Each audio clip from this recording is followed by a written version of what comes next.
Hi guys, Miss Sanchez here.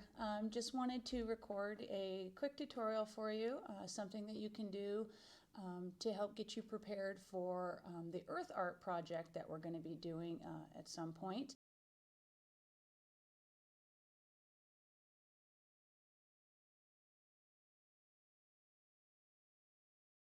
Materials that you're going to need are some various types and sizes of leaves, a cup of water, some paintbrushes, your watercolor tray, and blank piece of paper. Okay, if you don't have watercolors, you can use food coloring and just take some food coloring and squirt it into like a bottle cap or into a small dish with a little bit of water in it, and that can work too if you don't have watercolors. Okay, all right, so let's go ahead and get you started with the tutorial. Okay guys, so after you've collected your leaves, you are going to, let me zoom this out a little bit so it's a little higher up. Collect your leaves. You're going to want to make sure they're nice and dry. We don't want any wet leaves on our paper.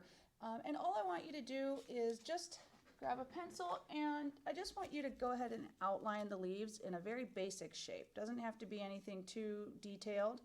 I'm just going to do this maple leaf to give you a rough idea of what I'm looking for. And a lot of you have probably done this project already, but some of you may not have. And if you have done this project, this is a good opportunity for you to really kind of experiment with it and see what other things you can do to make your project look neat, interesting, special. Okay? Let me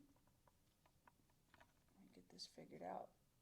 Nope, that way. There we go. Sorry, Miss Sanchez is new at this. Okay, so I'm just going to do a very basic outline. One of the things I did forget to say that you are going to need is a black crayon or a black oil pastel.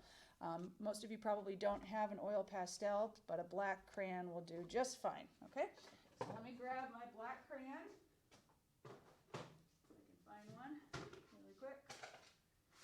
That'll work. Okay, this little beat up guy, that's fine. So what I want you to do is look at the structures of your leaves and really take a look and see what kind of structures you have in your leaf. So in the maple leaf, I can see that there's veins that run up the center of it. So what I would do with my pencil, I'm going to look at my leaf and I'm going to run a vein right up the center there, one up to here, and one out to here. And then if I look even closer, I can see that there's all sorts of little veins running off of them. So I'm going to go ahead and add some of those. Do the same thing here. And same thing here. Okay, and if I look at my other leaf, this one just goes straight up, and then it's got lines that go up in intervals. And I'm just doing this quick. Nothing special about it, just really quick lines.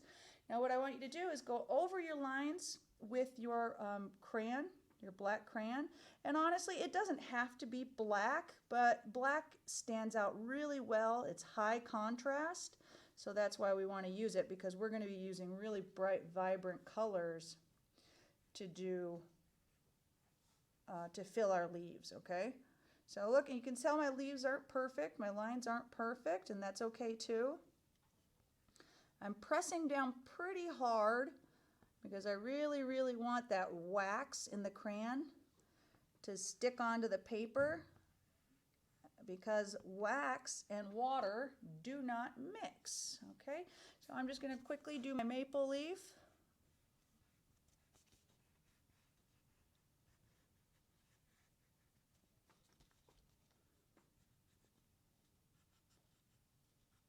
And now that I'm looking at the paper that I've chosen, this was not a good type of paper. It's a really thin paper, so the watercolor is going to absorb into it really fast. So it's probably not going to be the greatest looking thing, but that's okay.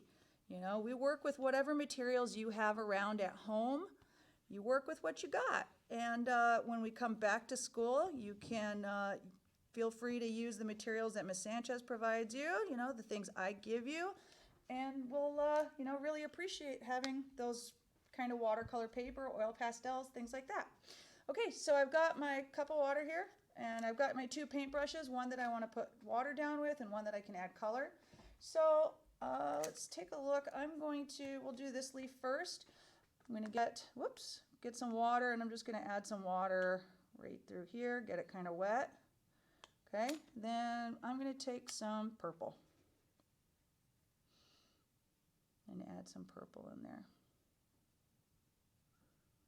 Okay, so like I said, this paper is really thin, so it absorbs the water really easily. I'm going to think, what kind of color goes really well with purple? Let's do some blue next to it. Okay, clean the purple off my brush.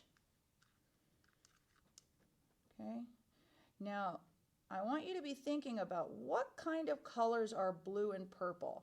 Are they warm or are they cool colors? Warm or cool?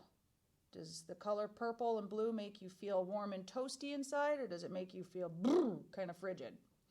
More so on the frigid side, hey? So that's a cool color. I'll go back in with a little more of my purple, add some more over here. Now you can see where I put the wax.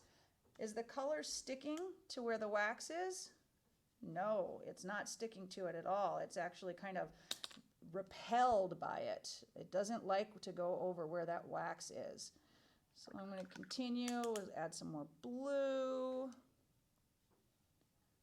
right through there and fill in those gaps. Okay, do some blue there, maybe a little purple. Okay, good. We've got our leaf that color. I'm going to go ahead and let that dry. So we used a cool color on this leaf. So let's go ahead and switch it up. And we'll use warm colors on the inside of this leaf. And you'll see why we're going to be doing that in just a second here. Okay, so add some water. Go ahead, let's start with red. Nice bright red, because that's the color that the leaves are actually kind of changing now, isn't it? They're turning these reds and oranges, maybe a little bit of purple. Okay, just keep going. And because this paper is so thin, I'm not even going to bother putting water down first. I'm just going to go ahead and just aid it with color. Use color. Use some bright, vibrant colors in just some random areas. Okay, clean my brush. Let's go in with some orange, because that's next to red on the rainbow. Okay, and you can just blend your colors together. You can keep them separate. I like my colors to kind of blend together. I think it looks really neat whenever they kind of overlap and there's one color inside of another color. And I'm just going to fill these areas with color.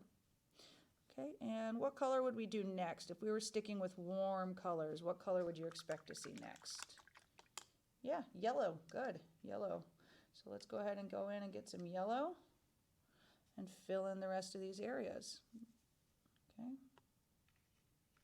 And it might be a good idea for you to wash your water in between using your warm and cool colors. And water tends to get kind of mucky. And you want to keep your colors clean. We don't want them to get too dirty.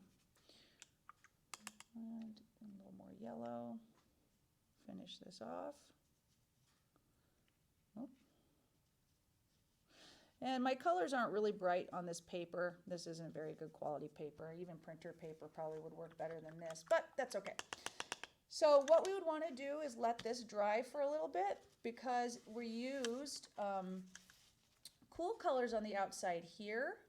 I would want to use warm colors on the outside here. And because we used warm colors on the inside here, we would want to use cool colors on the outside. So looking at blue and purple, I'm thinking, what color would I want to put in the background? So I'm going to go with yellow for around my leaf in the background. And I'm going to try to keep it outside of the leaf. Now that black crayon is going to help create a barrier between the inside and the outside of your leaf, but you want to just try to run right along the outside of it, because it'll help kind of keep your colors from running together. Okay. And we're just working on a small piece of paper for now, but at home you can put as many leaves down as you want. Maybe you want to have a bunch of leaves all next to each other and do all warm colors in one side and cool colors on the other, and do it however you'd like. But let's do warm and cool. Warm on the inside, cool on the outside, or vice versa. Okay, there we go. And normally I would fill up this whole page with color, kind of get the whole thing covered in color. And you know what? I'm going to add just a little touch of orange here and there. Just along the edge. And like I said, normally I would fill this whole thing with color. But for the sake of getting this tutorial done, we'll just do a little bit, okay? So on this side, because we have our warm colors on the outside, let's start with the blue in the background. We'll do blue all the way around our leaf. Remember, we want to get as close to our black crayon as possible without actually touching it. You can leave a little gap around it, but if you go around and outline it first, it might make it a little easier. Okay, let's keep going around. And you can see that black paint, or that black crayon, is repelling my watercolor. It's not letting it seep into to the inside of my leaf, which is exactly what we want. We want it to stay on the outside. And you can go in and fill it in. Oh, does that look beautiful? Those colors are so bright against each other. It looks so nice. Now, some of you might remember that we did salt before and rubbing alcohol with our watercolors. You can do that to add some interesting texture to the background of your picture if you would like. I've never tried it with food coloring, so I don't know if it would work with food coloring, but give it a shot. So remember, if you don't have the supplies that I list whenever we're doing these tutorials, improvise. Be a problem solver. Think of what can you use. You could paint with any kind of liquid. If you have coffee or tea, you can use different strengths of coffee or tea to paint with. You can paint with just about anything that's liquid, okay? So don't hesitate to use anything. Just because you don't have the exact materials doesn't mean you can't still participate in these things that we do.